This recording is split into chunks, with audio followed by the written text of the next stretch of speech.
America അവരുടെ നയപരമായ നിലപാടുകളിൽ വലിയ മാറ്റം കൊണ്ടുവരികയാണ്. അതിനുദാഹരണമാണ് ഹമാസുമായി US നടത്തിയ നേരിട്ടുള്ള ചർച്ച.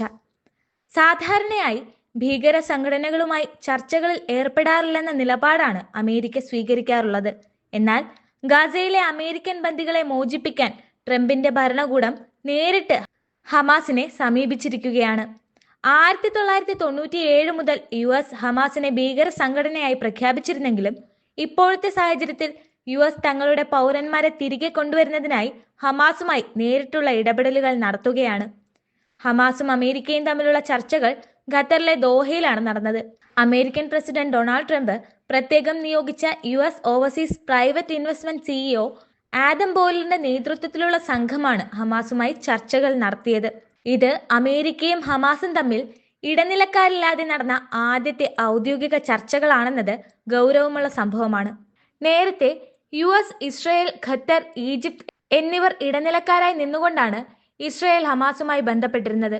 എന്നാൽ ഈ തവണ ഇടനിലക്കാരില്ലാതെ നേരിട്ട് ഹമാസുമായി ചർച്ച നടത്തിയിരിക്കുകയാണ് അമേരിക്ക. ചർച്ചകൾ വളരെ സഹായകരമായിരുന്നുവെന്നാണ് ആദം പറയുന്നത്. എന്നാൽ ബന്ദികളെ മോചിപ്പിക്കുവാൻ സൈനിക ഇടപെടലുകൾ ഉണ്ടോ എന്ന ചോദ്യം അത് തള്ളിക്കളയുന്നില്ല എന്നാണ് അദ്ദേഹം പറയുന്നത്. എന്താണ് ബന്ദികളെ മോചിപ്പിക്കുന്നതിനു വേണ്ടി അവസാനമായി ഹമാസ് ലക്ഷ്യം വെക്കുന്നതെന്ന് മനസ്സിലാക്കാൻ വേണ്ടിയാണ് ചർച്ചകൾ രൂപകൽപ്പന ചെയ്തതെന്നാണ് അമേരിക്കൻ നേതൃത്വം പറയുന്നത്. ഹമാസുമായി അമേരിക്കയുടെ നേരിട്ടുള്ള ചർച്ചകൾ ഇസ്രയേലിന് അതൃപ്തി നൽകുന്നതാണ്.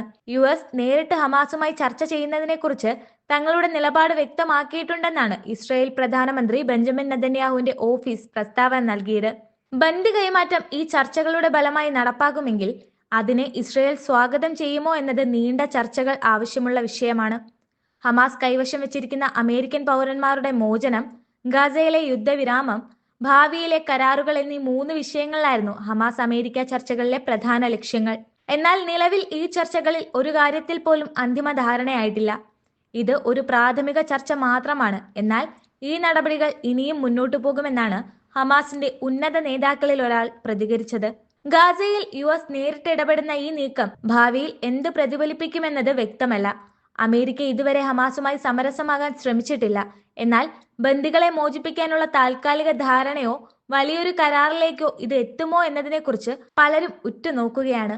അതിനു പുറമെ ട്രംപ് ഭീഷണിപ്പെടുത്തിയതുപോലെ ഒരു ശക്തമായ സൈനിക ഇടപെടൽ വന്നാൽ ഗാസയിലെ സ്ഥിതിഗതികൾ കൂടുതൽ ദുരന്തത്തിലേക്കോ എന്നത് ഒരു പ്രധാന ചോദ്യമായി നിലനിൽക്കുന്നു. എന്തായാലും ഹമാസുമായുള്ള US ഈ ചർച്ചകൾ അവരുടെ നയപരമായ മാറ്റങ്ങളുടെ കൂടി സൂചനയാണ്.